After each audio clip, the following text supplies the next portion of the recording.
What's going on, Paisanos? V here, and today I'm showing you guys my matchup against Prank Kids with Shaddoll Invoked. Now, you guys are seeing a deck profile on the channel. We're going to show you this deck in progress and how it works against a deck specifically like Prank Kids.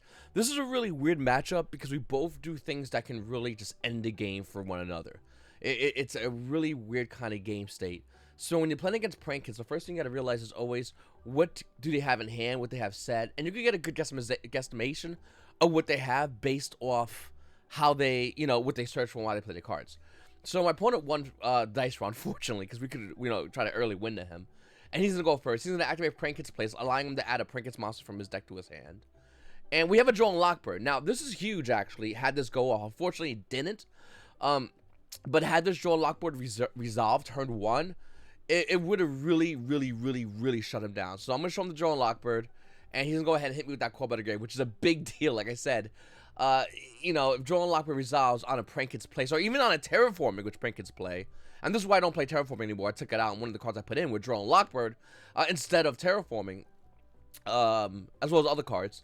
I really feel like this would have been a big deal, because now he's going to go ahead and access, he's going to do his Fire Guy. I'm going to take 500. He's going to go ahead and link away. He's going to go into his Bird. Cockadoodle's going to let him add a card, which more than likely the card they normally add is Pandemonium, which allows them to summon. So this would have been, like I said, he's going to basically have free reign to do whatever he wants because he opened the Core Better Grave. Luckily for him, had he not been able to do that, he would have been in a lot harder position. And that's what we want when we're playing this deck. Once again, I know I always say it, but you always want your opponent to be in a worse position in the game state. You want him to go, man, I got to make this play, I guess, because it's all I can do. And the minute you hear that, to me, he is, because then you can be able to break their board and then lock them up and then not let him breathe anymore. So once again, our opponent's gonna be able to do anything he wants to do, and we're just sitting here waiting. We have a hand of 4 cards versus their insane board they're gonna create, their insane hand they're gonna create. And in my mind right now, the only thing I'm doing is basically keeping an eye on what's he adding and trying to memorize what he has in hand and what he's trying to do. Can he get access to Battle Butler? And the answer, by the way, is yes, he can. He absolutely can. He has 2 cards face down. Now, we know one of them is going to be Pandemonium. We always know whenever a Prank Kid player plays a card face down, if they're able to do whatever they want, one of those face down cards are going to be a Pandemonium. So we know that already. That's 100%. That's fact. That's done. So I'm going to go ahead and activate Magical Meltdown and try to get an Astral to my hand and try to start working on getting my engine online. Once again, this you got to play this very carefully, very slowly. We're waiting for our opponent to see if they're going to activate any cards, going to resolve any cards. He's trying to time us on when he can activate his cards. And, of course, we're timing him and checking him on what he's doing, basically. So, he's going to go ahead and activate Pandemonium after the resolution of Ash Blossom Joy Spring, negating my Alistair. And boom, right there. He already has Battle Butler online. That is huge. Not only is he going to separate our life points, which really doesn't matter in the early game. I mean, we're 45 minutes in the clock. 46 minutes. It doesn't matter. What matters is he's going to gain so much advantage. He's going to gain that big Battle Butler on board. We have a negated Alistair. We are obviously behind the ball right now. Like, really heavily behind the ball right now. I'm not sure if he is activating the effects. I don't think he is. Or is he? I'm not sure if he's proccing the effects of his Prank Kids. I don't see no reason why not to.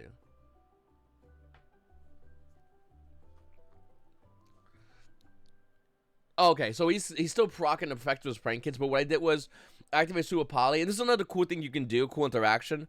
If you have an Alistair on board and your opponent goes into Battle Butler, your Super Poly is actually that much better of a card. And what I would have done had he not do that, I might have even held the Super Poly, because they get, you could be like, oh, end phase, like, oh, by the way, still in your main phase, and then boom, you get hit with it. So I might have held Super Poly, but he went to Battle Butler, and I immediately went, okay, I'm going to go Super Poly. I'm going to get rid of that Battle Butler off the board and go to Raging. And that play was literally a life-saving play. I still have 2 cards in hand. He's going to bring out 3 of his Prank because he has 1 card face down. We're definitely behind the ball still. Even though we just got rid of a Battle Butler, he's going to put 3 bodies on board that he can next turn follow up by. I can't kill all 3 of his bodies on board. My Raging's definitely in a really bad spot right now. One of the cards on my hand is Shaddoll Schism. So what I'm thinking is no matter what he does next turn, unless that's a Cosmic Cyclone, we're going to be able to activate Shaddoll Schism. We're going to be able to put a window on board, and we're going to be able to slow the game state down, which is exactly what we want to do. So we're not in a terrible position. By the way, What our opponent is doing right now, in case you guys don't understand, he has a Fancies and 2 Dropsies. He's basically threatening us. And let me explain. Those 2 Dropsies can become totally awesome, which means he can negate 1 card of anything.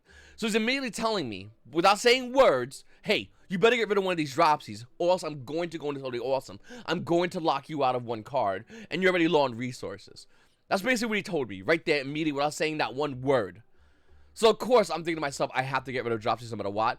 Even though I'd rather get rid of Fancies, because Fancies is insane, I have to immediately run and get rid of that Dropsy. So that's what I'm going to do. I'm going to go ahead and enter the battle phase. I'm going to swing at Dropsies. I literally told him, get rid of whatever Dropsies. As long as you're down 1 Dropsies, I'm really fine with all this. I'm going to set 1 card face down. I have 1 card in hand. I'm going to once again offer to cut to my opponent. You always do that. That's why you see me take my deck and when I ever go into it, because it becomes illegal, I put it on top of my field center. So I know, my opponent now knows this deck's illegal, and you're going to be able to cut it before I draw or before I end my turn. So he's going to draw his hand. He has 1 card in hand. Once again, the game state is we're almost there. Okay, we want a simplified game state. That's exactly what we want. We need that. And we're in, now looking at the game state, we're not in that big of a deal. We're not big, not that big of an issue. Once again, he has 1 face-down card, and this is a really smart play, which he did. Because if I had like Shaddoll Fusion, I felt like I could have punished him, but I didn't. So watch what he does here.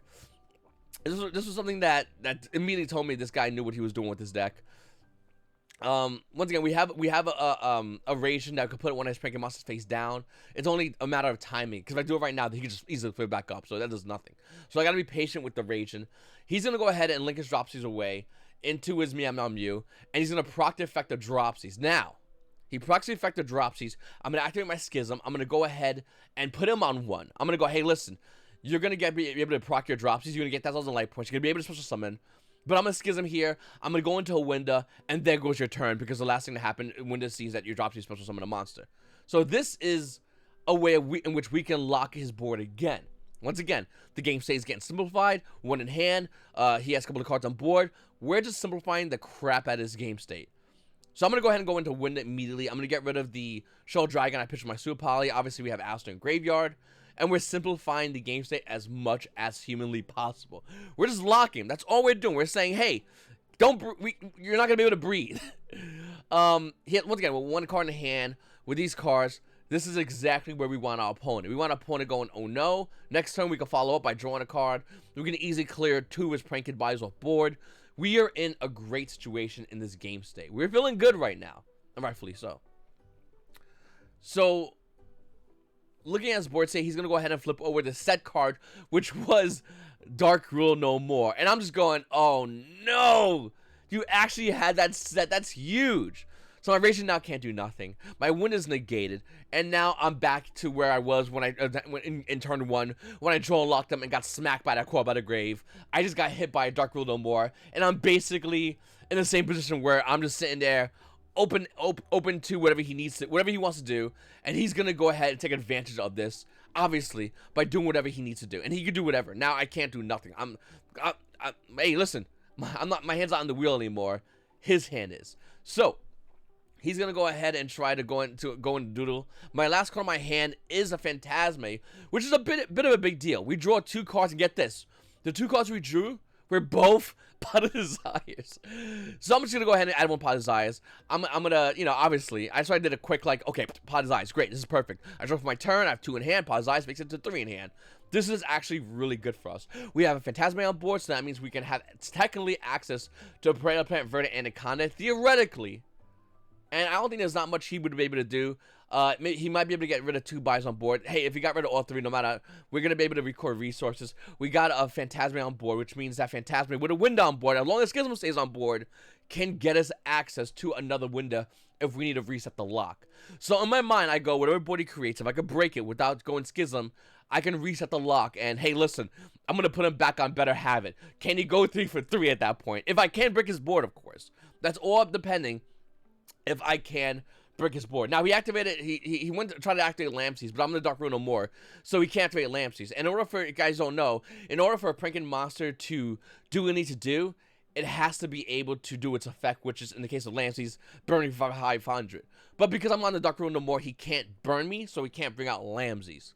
So he's still going to analyze what he has, and he's going to run out of Prankins, by the way. You'll see against a Prankin matchup, don't be surprised if they burn through all their Prankins and try to reset. That's why one of the cards I hit when I play against Prankins, one of the cards I like just getting rid of as fast as possible, even banishing if I see 2 in graveyard, because most Prankin matches play 2, is Prankin Pranks. That's ideally what I want to go after, because if I can get rid of Prankin Pranks, I get rid of the ability to recur. You get rid of the ability to recur. The only ability they have to recur is not the monsters and bodies they put on board, which is perfect. We want them in that situation where they got to put cards on board and look at us and go, is that cool? And we decide whether we allow them to do that or not. So that's basically my whole thought process for that. Obviously, another good card against Prankin Pranks is going to be El Shaddoll Invoked, just to blank it out and get rid of it. That's another good card. It stays on board, but for the most part, it does nothing. They can still discard a Prankin, of course, but who cares? So anyway, he's going to go ahead and, once again, recur his resources. He's going to reset everything. He's doing whatever he wants to do. He's going to activate Pandemonium, which is not bad, to be honest with you. I'd rather my opponent activate Pandemonium on their turn than them activating on my turn. So I'm kind of okay with that. Even though I'm not a big fan of it, I am not against it. He's going to go ahead and go into Weather Washer, and his Weather Washer is going to go to 2500 attack, which is basically, once again, these are things they tell you. They go to Weather Washer, they look at your board, and obviously the number one card they're going to want to get rid of is your window. Which is fine. I mean, once again, we got Schism. If you played the Shaddoll variant, you would have access to a Shaddoll card in graveyard. We're kind of okay with this. We're not really worried about this. Tuapali put so much work in this game, just by getting rid of his big body on board. It put him back. Most Prankin players only play 1 Battle Butler. We know this, so he's gonna have to finagle around to get other Prankin monsters, which he does, by the way. He does find a way to reset Battle Butler. I'm not sure if it's this game or the other game, but he does find a way to set Battle Butler, or other games, to be honest with you. I'm not sure if we went 2 for 3 or 2 for 2. So he's gonna shuffle. He's gonna draw a card. That's because he's activating the Roxy's effect, and he's gonna put another Prankin body on board. And once again, it's all about being patient, all about knowing what he got. Knowing his hand. He has 2 in hand. He has 1 on board. We know what's in his graveyard already. We have a good idea what's in his graveyard, because his graveyard gets pretty fat. Once again, he's gonna burn through Prankin monsters left and right, and he's gonna go ahead and put 2 Prankin bodies on board, which is not a big deal. Once again, it's not that big of a deal, because if he's putting Prankin bodies on board and he's not doing anything else other than that, we're okay. We're kind of fine with that. So the Weather Washer is basically there just to get rid of us. I think he's going to go into a Bow Wow Bark in this play, which is, once again, another phenomenal play, because he's going to get rid of 2 all bodies, but we have to keep 1 body. As long as a Shaddoll player, if your opponent tries to clear your board, believes you with a body, that means any monster in your deck that you can summon can get you Verde and a Conde, which is a huge deal, because that means you're going to be able to access your engine again. You're going to be able to put him back again. And that's always, for 1 summon, especially if it's an Alistair, that's insane value. So we're just clarifying over the attacks of my monsters on board right now. I think Phantasma's unaffected, but the rest of my monsters are affected, I believe. So he's going to go ahead and clear Rajin and Winda, I think. Let me see. Is it Rajin and Winda? Yeah, he definitely has to clear the Rajin. Yeah, okay. So he's going to clear the Rajin, he's going to clear the Winda. Leads us with Phantasma on board, which, once again, I'm really fine with. We have Desires in hand. We're in YOLO mode, but at the same time, that's basically what Desires is. But it's going to allow us to gain more advantage. So he's analyzing his graveyard. Once again, he has 1 card in hand. The game state is insanely simplified, but once again, we're playing as Prank Kids, so it's never really simplified. Those 2 cards on board is huge, actually, on his board. And I'm well aware of that. I played Prank Kids for a while. I actually got my invite before they received the link 1 with Prank Kids. And I totally understand what he wants to do. So I drew a Meltdown, and here's what I'm going to do. Even though I have Desires in hand, I'm going to Meltdown. I'm going to search Alistair. Okay. And I'm just going to summon an Alistair out on board. Why? Because we want to take that invocation out of that deck before we Desires. Because if he Desires to get rid of 1 invocation, we don't care. We have another invocation we can recycle. We're playing against Prank Kids. They don't really banish cards. So as long as we have 1 invocation in hand, I'm kind of fine with that. So my opponent is doing is, after the resolution of Magical Meltdown, he's deciding whether to activate one of his Prank Kids effects. Which I'm not sure if you would rather do immediately, but it really depends on the circumstances of what you have set down. And to be honest with you, I kind of forgot. He has 1 Banished Pandemonium, so that's kind of a big deal. He's going to say, okay, when he's cool, we're going to summon Alistair effect, and we're going to go ahead and I'm going to yank that invocation out the deck as fast as possible.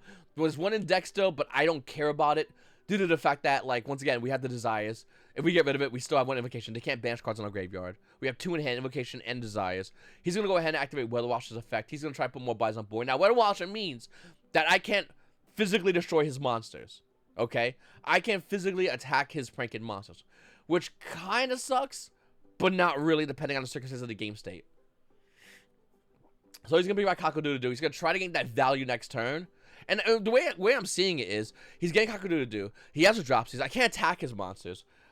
His Cock-a-doodle-doo is definitely going to allow him to gain advantage if it stays on board next turn. And I'm going to go ahead and shotgun my desires. I got my invocation in hand. I don't care what I lose at this point. As long as I can keep 1 invocation, I'm happy.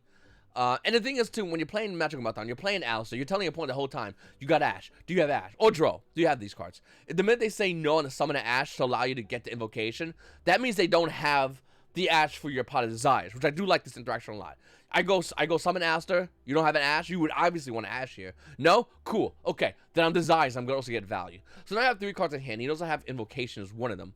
But I have 2 mystery cards. And I'm looking at his board because I'm trying to see if he can go into a Ballad Ball. I'm trying to see what's the best play he can possibly do to push us back. Because right now we're basically in a tug of war for advantage. He was way ahead, but Pseudo-Poly was a big mediator.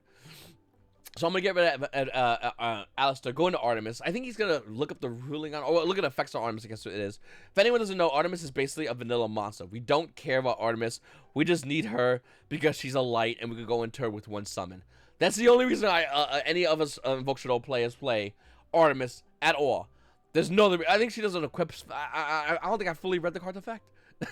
I just know I can summon Alice, go on Artemis, and go, that equals Mechaba. In one summon, or 2 summons, I have access to my Mechaba. That engine's online. I don't really care about going into Purgatory as much because we can easily do it because we play Ash Blossom. As well as every deck in the meta. So that's why we don't play that whole combo with, summon Aster, go into Amaraj, go into Secure Guard. We just don't need to do it. I'm going to go to both these monsters because I don't care if Artemis is in the graveyard or not. It doesn't matter at all. I'm going to summon Anaconda. This is what I like a lot. The minute I summon Anaconda, he checks everything. If he knows, he looks through everything. And if you want to watch that video, rewatch it real quickly. He literally checks everything. And he wants to double check the effect of Anaconda. One of the cards he has face down is they're going to be 1. I'm not sure if he's going to flip it on me yet. But once again, it doesn't matter. This deck can play around. I side they're going to be 1 in Shaddolls. So I'm kind of, you have to play a little bit differently. But overall, it doesn't really hinder you as a Shaddoll Invoked player as much. It really does not. You just play around your own, they're going to be 1. And it's very easy to do. Being the fact that, like, Construct's a Psychic. Yes, we have Apkalon and Winda, they're both spellcasters, but if you're doing either or, you don't care. Like, you just don't care. Now, I can't use Product Inverted Anaconda's effect immediately. What I'm going to do is, I'm going to go activate Schism, and I'm going to bring out Construct. And once again, this is me poking the beast. I'm literally saying, hey, I have 3 cards in hand still. I have not expended those 3 cards. I'm just poking them. I'm going, hey, do you have it? Hey, do you have it? Hey, do you have it? I'm non-stop poking him. And then I'm looking at my deck. And what I'm doing right now when I'm looking at my deck is I'm trying to see if I can have a dragon. I believe it was banished with Pot of Desires. So now I'm looking at his graveyard. And once again, I'm just poking the crap out of him. I'm literally every single time going, do you have it? Do you have it? Do you have it? And what I'm going to do is I'm going to go ahead and send Ariel to the graveyard. And I'm going to dare him again. And I'm not expending the cards in my hand. My cards are still staying the same. I have 3 cards in hand. If he can't go Battle Butler, he would have went Battle Butler. That's basically what I figured out at this point. But he didn't, And upon resolution, he's not doing it still. We're going to be able to get that Ariel effect off the Construct summon. So I'm just double checking his graveyard. This is a big deal because I need to know that he can have access to Battle Bullet if he was able to get recycle and get it online again. That's a huge deal. So what I'm going ahead and doing is I'm looking at everything he has. And I'm trying to get a good idea. Do I get rid of the monsters and put him down on monsters? Do I get rid of the spells and put him on Better Habit for a one-up spell that he would not have to constantly recycle? Do I put him in a really crappy spot? And do I leave him there with 1 Ariel? Because Ariel is huge right now in this game state. And what I'm doing is I'm seeing what 3 of we have. So you have 3 of the fire. There's 3 of the green. Does you have 3 of anything in the graveyard? And do I Ariel snipe the 3 of? Once again, I know he has Bow Wow. He can add 1 of those back, but I'm going to force him to do it, basically. And this is what it is. You're not expending your hand. You're just forcing your opponent to make plays they don't want to make. I've said this constantly throughout all my videos of these kind of commentary matches, and this is, wait, there it is again. I'm just going to say it again. I'm forcing my opponent to do things they don't want to do preemptively. But meanwhile, I still have 3 in hand. One of them he knows is an invocation. which is a big deal. Predator Anaconda is on a board, just looking at him going, hey, you got to answer to me. And there's a construct on board, and it's not really doing much as a construct right now, but I need a construct to help send the aerial, and the aerial is doing the work. So we are doing simple plays to force our opponent to make things that just make plays they don't want to do, put them as uncomfortable as possible, and of course, always be gaining resources. So I forgot my 3 targets were, but basically he's gonna activate. It's gonna force him to early activate his Bow Wow, and he's gonna add the fire to his hand. He's gonna reset his Prank Kid monster, and I think he banishes the other card that I chose, which is the Link 1, which it didn't really matter for the Link 1, but the reason why I did the Link 1 was in case you wanted to use Bow Wow for the Link 1. I basically said use it or lose it, and that's what happened with that. Okay, he's gonna activate Bow Wow effect. All Prank Kid monsters cannot be destroyed by battle, and they cannot be destroyed by card effect. Okay, so that's important. So I'm gonna go ahead and activate Invocation immediately.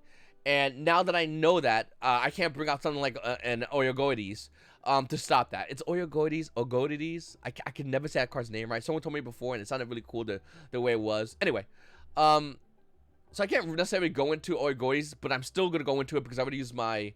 The reason why I'm going into this because I know he doesn't have any card on board that can threaten me. Also, when I go into this card, anytime he special summons, now I get a chance to pop. These are both fairy monsters, and this is another thing I'm telling him. Hey, I'm saying, once again, this is things you say without saying it directly. Do you have a set that only 1? And of course he does. And once again, I have 2 fairy monsters on board because Oyogoides is a fairy and Construct's a fairy. So I'm going to have to get rid of one of these cards. And to be honest with you, it's not big of a deal for me. I think I get rid of Construct here, which is definitely correct play, because whatever special summons, my Oyogoides gets an effect from, which I kind of like a lot.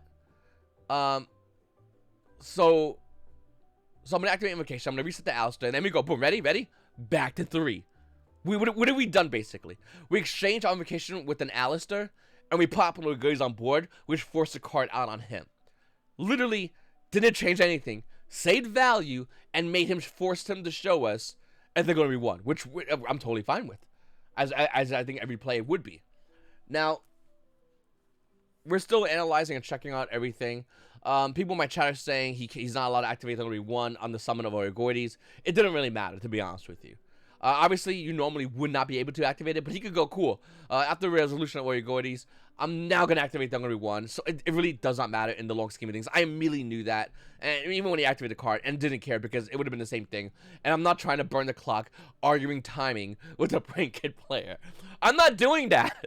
Hey, man, you want to activate a card and it doesn't change no matter what? I'm totally fine with that. So I'm going to go ahead and activate Predator Anaconda. It has 2 effects in case anyone forgets. The first effect is to make one of my opponent's monsters dark, which I'm going to make his chicken dark. Okay. The second effect, and the effect I love the most, is to send Supai to the graveyard, pay 2,000 life points, get rid of my chicken, get rid of his Cock-a-doodle-doo, and go into a Starting Venom Fusion Dragon, which only needs 2 dark monsters. And being the fact that my guy's dark and made one of his guys dark, guess what? Boom! He loses value immediately. Now he's on there right now. So I have Oyogoides on board in case special summon something, it can get a pop. I have Starting Venom Fusion Dragon on board, which is not bad. It can't really do much. And I'm also going to pump Oyogoides, and the reason why I decided to pump Oyogoides is so I can keep it on board and have it high attack. So right now it's 42. If it loses 500 and his monsters gain 5, he really has to overdo himself in order to get rid of it, which is what I'm basically telling him as well. We have this little Schism on the graveyard, which is great. We have a Construct Engrave and any dark monster, which we do. I mean, you can see right there, Predator Anaconda. So now, not only am I doing this play, I'm also threatening Winda. That's basically what he's checking. He's basically checking if I'm threatening Winda, which I am. I'm totally threatening Winda. I have Winda 2 ways to Sunday, and I only used 1. He's going to draw with 2 cards in his hand. They're going to be 1. He has 1 card face down. By the way, one of the cards we know is a Prank Kid card, which we don't care about. We don't care about the Prank Kid card in his hand. I'm really interested in the other card, because if it's Dark Roll No More, man, 3 for 3, he deserves that dub. Like Yonu said, Forbidden Drop and Dark Roll No More, that would definitely punch our clock. What we have on board, right, by the way, is a dragon and a psychic monster. He's going to go ahead and link away his Prank Kid monster. And this kind of scares me a little bit because, once again, if the other card is Dark Roll No More, he just baited me out perfectly. So he's going to attempt to activate the Prank Kid monster, and I'm going to go ahead and go, cool, Schism. I'm putting Winda on board. I'm going to put him on Better Habit within 1 card that he draws, which is ideally what you need to do in this situation. So I'm going to put Winda up on board as immediately as possible, just to tell him, hey, you're going to get 1 summon, okay? You're going to get your 1,000 life points. I don't worry about that. You get your 1 summon. But after that, what else you got? You can summon a monster on board. Maybe you have Pandemonium. Maybe. That better be Dark World no more, or this game's basically over. So he's gonna look and see all his options. He still has two cards in hand. He's gonna pay 1,000 light, gain down light points. He's gonna put a body on board, and this is what I'm constantly thinking. You're constantly guessing and estimating what the percentage of a chance he can't draw a Dark World anymore. Because if he does, we basically lose the game. He cleans my board again, and he resets us. I still have 3 cards in hand, by the way, and look at all the monsters we put on board with 3 cards in hand. Our hand at opening 2 ended with 3 with all this on board after having our board broken. This is the kind of thing this deck can do. A lot of people always worried about Shaddolls, about when making the right play. That comes with practice and testing. I've been going X1 nonstop, and this locals I went undefeated in, and it's because all the times I practiced, all the plays I've done were done because I've made those misplays. Now he's gonna go activate Pot Desires, which is insane. That is his top deck. He has a Shaddoll in hand. He's activating Pot Desires. I think he's electing not to summon with I think he's electing not to summon with his He's not summoning with his prank because I think he ran a prank to be honest. So he's gonna draw 2 cards and has 1 in hand. So now he has 3 in hand, I believe, right? He has 3 in hand. 1 of them is the fire pranking monster. 2 of them is unknowns. So he's digging right now for a Dark Rule no more. Basically, he's trying to find the answers. He's now low on pranking monsters. Okay. And we still have a decent amount of resources left, but he sees there's no end to it. There's no end to what he can do. He's basically in a bad position he can't recover from. Next turn, we would have definitely 1,000%, if not went for game, just really locked the board even more so and put him back even more so than what he currently is. And he knew I had access to another Invoke play, so he's basically screwing his game up, and we're going to another game. Now, in this matchup, 100% the Pranked player is going to go first. They always wants to go first. I don't think I've ever seen a Pranked player go second, with the new Link 1 especially. So what's he going to do? He's going to immediately start siding. Now, with that knowledge, we know he's going to go first turn. So looking at side deck, if you guys want to refer to my side deck, my deck profile I put on the channel, what do we side in if somebody wants to go first? Well, the first thing we know is they're going to activate monster effects on our turn. They're going to activate Pandemonium. They're going to do monster effects. Pandemonium states only during the main phase, which means he's activating monster effects during the main phase. So the first thing I think of, talents, you're in there. 100%, no doubt in my mind, okay? That's number 1. Number 2, he's going to put a lot of cards on board. So if he's going to put a lot of cards on board, he can still play around Nibiru, though. So we can't really play Nibiru. They're going to be 1's a card he plays, so we can't use they're going to be 1 if he's going to play it. I don't mind him using it. I don't care about it. So they're going to be 1 in Nibiru basically out because he can play around those 2 cards relatively easily. So we have talents in. And now we have 6 other cards that we're going to debate on putting in. I like to really side in 6. I always like doing that. If I'm doing 9, it's because I'm cycling out Nibirus for other blowout cards. We're cycling hand traps for hand traps. But for the most part, I like to do either 6 or 9. In this situation, I'm still debating what I want to do. I grabbed all those cards immediately, as you can see right there. The top left pile, that is the 6 cards I don't need. And this is a pile of cards I do need. So I'm going to go over and basically negotiate myself. What do I want? What must go in, which is going to be talents. Talents 100% has to go in, and what can go in. And I go, listen, I could do evenly match, but Prankins are relatively decent playing evenly match. The number 1 thing I'm going to do is side in my double lightning storm Harvey Philisters. If I'm going to side these cards in, it's going to force me to do it. So once again, I decided to elect to play Triple Texas Talents going second because we know we'll get that effect off. And also double lightning storm Harvey Philister. Now, why do we want to do that if he has things he could chain and proc to us? Well, the reason we want to do that is because we want to force him to use those cards when he doesn't want to use it. If you look when you saw game 1, you saw him trying to go, yeah, I'll let you go. Yeah, I'll let you do this. I'll let you do that. And that's basically, excuse me, that's basically him debating when to activate effects because he could chain whenever he feels like it. By adding Lightning Storm and adding Harvest Philister, we say, no, you activate those cards. It's smoking if you got them, lose them, use them or lose them. You activate them now. A cool thing about Lightning Storm as well is we can get rid of his monster and put him in attack mode. Yes, if we get rid of his Battle Butler and put him in attack mode, he can add a card from his graveyard, any card from his graveyard back, and that's definitely a dangerous precedent. But that's something you want to take instead of just trying to summon a body on board and getting smoked out. So it actually the Lightning Storm has like a bit of a double-ended kind of meaning. Once again, Harpy Feathers specifically use them or lose them, and Triple Texas Talents is yet another way of just gaining free advantage. And we're going to see a cool interaction with that card in this game. I believe it's in this game. I'm not sure if we went 2-0 or 2-1 in this game, to be honest. But we're going to see a really cool interaction, which I really like with Talents against Prankins. And this is another reason why I think Talents is a huge card. If you're not playing Talents, you can play Kaiju. And Kaiju would have been decent in this matchup, but I feel like a Talents was a lot better. And you're going to see that in a second. So obviously he's going first. He's going to draw his hand. and we're just going to analyze and see what we have here and what we can do. I'm going to quickly cycle through my hand. He's going to go ahead and activate his Pranket's Place. He's at a Pranket Monster. And here's the question. Do we have an Ash Blossom? Do we have a Joel Lockbird? Because those will really put him on better habit.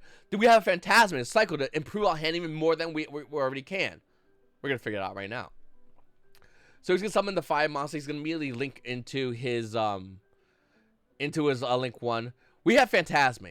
So I'm saying, hey, I'm going to go on my deck. I'm literally going to go on my deck and just get better cards. And that's what I love about Phantasma. Some people say, you know, Pod Duality is good. Cool. Phantasma is Pod Duality. One less card, but it replaces itself in that essence, like Duality does, and puts a body on board with the protection effect, which really doesn't matter.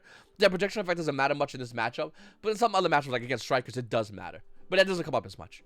But looking at Phantasma, once again, I summon Phantasma, and what am I saying? I'm immediately saying any monster I summon next turn that goes fully uninterrupted is Verde Anaconda. So I'm telling him immediately, guess what? You're on the clock now. Alright, so he's going to go ahead and do the rest of his plays, and for the most part, he's doing this uninterrupted. We're not stopping him. We're not bothering him. Let him do whatever he wants. I keep an eye on the clock. We have 18 minutes on the clock. That's a lot of time, and if we do go into game 3, I would be the one defending myself. I'll be the one forced to play cards like, obviously trying to go to win as soon as possible, and if he has to start rolling them more, try to put another one on board. So I'm always thinking how to double win to him. If I was to go first in game 3, because I want to put damage on board, I want to get higher in life points. We're playing against Prankets. We don't want to go into time with them. Never.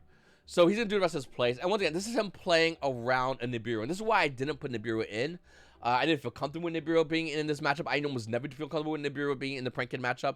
Maybe every now and then I would put some in if I feel in the mood, but for the most part, good Pranket players know how to play around that card. So this is a really cool line of play. He's basically looking at his graveyard and seeing how he can get free value. He's sending 2 cards face down, and I immediately know one's Pandemonium. I immediately know he's going to try to go into a battle button and clear my clock, and 100%, like, that's the way you got to do it. So I draw for my turn, and I draw my hand, and once again, Phantasma replaces itself, allows a cycle, and I'm looking at my hand, I'm feeling damn good. So I'm trying to see what he's doing. I'm trying to analyze how many cards in his hand. I'm trying to see what's in his graveyard. He has 2 face down card. I'm seeing his options for him. I'm saying to myself, what is the best amount of options he can do? So the first thing I'm going to do is I'm going to go Pot His Eyes. I'm not going to go too crazy. I'm just going to try to get more advantage. And like I said, normally you want someone Alistair and bait the Pot His Eyes. I think my hand was like 2 Invocation, I believe. I'm not sure if it was this game, but it was one of the games I played in this locals where I had 2 Invocation, and he didn't stop His Eyes, which is huge. Once again, our hand is getting bigger. We're getting more advantage, and we're also getting knowledge. My desires, my Pot His Eyes, basically by activating that card, he told me he don't have Ash Blossom and Joyous Spring. I got free information by activating a card. Had he ashed it, I'd be okay with that because that puts him in a situation in which he better have almost a perfect hand in order to activate Battle Butler. So he's going to go ahead and shotgun the Pandemonium, which I think, like, was this the right play? I believe it was, but once again, I don't fully know 100%, like, if it was the right play or not. I don't think it was, but I could be wrong. Let me know in the comments down below if this was the play you do. He has 3 credit cards. He's going to immediately go into Battle Butler and get all 3 Pranket Monsters effects. And we're in 16 minutes on the clock. He's going to put his Battle Butler in defense mode to avoid my Lightning Storm, which is definitely the correct play. But then again, and of course, he's going to bring out 3 Pranket Buys. Now, here's a really cool interaction. We have triple Tactus Talents in hand, okay? My favorite card, God card. This card should be banned. I don't know why it's allowed, but we have 3 of the cards listed on it banned with the simple interaction of he has to activate a monster effect, which he does. So he's going to activate all 3 Pranket Monsters effects. He's going to go through them, and once again, he's putting 2 dropsies on board. There he is, threatening me with that, threatening me once again with a totally awesome. That's what that is. You don't have to say you're doing it. I see you're doing it. Putting Battle Butler on board, putting me in that back position again. So I'm looking through all my options. And what I'm looking to do here is I'm going to go ahead and Talents him. Now, I'm using effective talents. You have to declare the effect immediately. So I'm going to use the effect to take his monster. And I have a Phantasma on board. So he's going to activate Battle Butler. And I'm not sure if this is where he misplayed. Guys, let me know in the comments down below. He's going to activate Battle Butler, but instead of popping his Battle Butler, which I think he should have done, even though I would have got rid of his Prankets anyway, I guess it wouldn't have mattered in the long scheme of things, but it would have been a lot more of a process. But he's going to use his Battle Butler, and being the fact that I have no monsters on my field, he gives me his Battle Butler. And the reason why is because, in case you guys don't know, if I have no monsters on my side of the field, and I talent you, and you have a Battle Butler, since your Battle Butler cannot destroy monsters on my side of the field, you cannot activate Battle Butler's effect. A really, really, really nifty interaction. And he puts the Battle Butler in attack mode, and I just put it in defense mode, but to be honest with you, I don't think I could have put it in attack mode if I wanted to, because I already activated his effect, I think. It doesn't matter. I'm going to activate Battle Butler. I'm going to clean this board. One card I played punches his clock in, and once again, we are so ahead in this game state. We are totally fine with everything that's being done right now. So he's gonna go. Yep, he's gonna lose his board. He's gonna lose his Battle Butler. He has 2 in hand, 1 card face down, and he's in a deficit. Yes, he has a Pandemonium on board, which I mean not Pandemonium. I'm sorry, the Break-Ins Place on board, which I definitely gotta keep an eye on.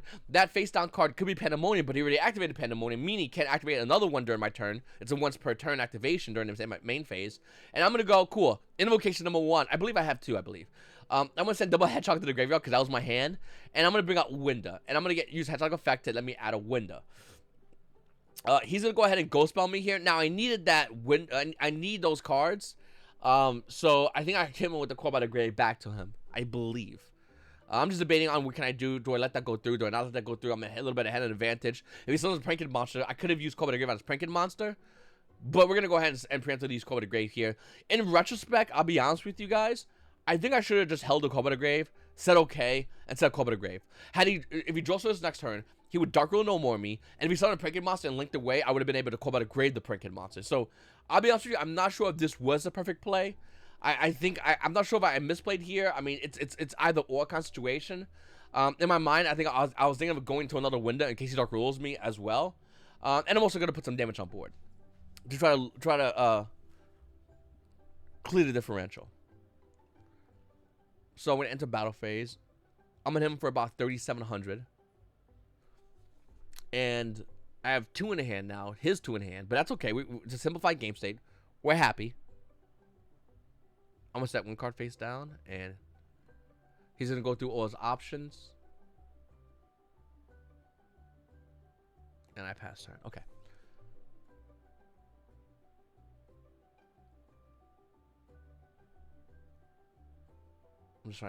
I'm just looking right now. Okay, he has an impermanence. He's gonna imperm my Winda. Now, in case anyone doesn't know, his impermanence is not under his extra monster zone. Okay. Okay, so I have a card in my middle zone. His imperm is to the side of it. Okay, so now he plays imperm underneath his extra monster zone because I know in chat everyone was freaking out about that. But let me just rewind a little bit. Hold on a second. Let's double check. I'm almost positive. Yeah. Okay. Okay. So from a deck, it's zone 1. I'm not sure you can see my cursor, but zone 2, extra monster zone, zone 3, zone 4. This would be his zone 5. And I don't know, in chat, everyone was freaking out about where he activated Instant Fusion. But he did activate Instant Fusion correctly. He activated under his zone 5, and then he goes ahead and activates Instant Fusion under his zone 4, under the extra monster zone. His Spell and Trap zone 4. I'm debating at this point because I think I have a Sewer Poly here. I believe that's why I Call by the Grave so I can add a monster to my hand. I'm just going over it. I'm going over basically if the prior Prankin' Monster, the Fusion Summon, either one of those, does it count as a Fusion Summon for Instant Fusion? Can he attack? I know he can attack, but is there a way he can activate effect to bring buys on board? Do I need to chain a way to Fusion Summon now? Or can I wait until he puts a body on board that I could then Fusion Summon? So that's basically what I'm thinking about right now. I'm trying to go over doing it now and not doing it now. I wind up doing it now. And I say, hey, if you have Dark Rule no more, you have Dark Rule no more, you get to go with full combo. But if you don't have Dark Rule no more, this is what you gotta do with Prankins. They put you on Better Habit, and you gotta put them back on Better Habit. So I'm gonna do a poly. I'm gonna discard my other invocation. I did draw 2. Yikes. I'm gonna get rid of my Winda and my my Wendy, and I'm gonna go, hey, here's another Shaddoll monster, a Winda. You can't attack. Body on board, and I'm also get Wendy. Now, the cool thing for me is, once again, we did Desires, and I could have gotten rid of it, but I didn't.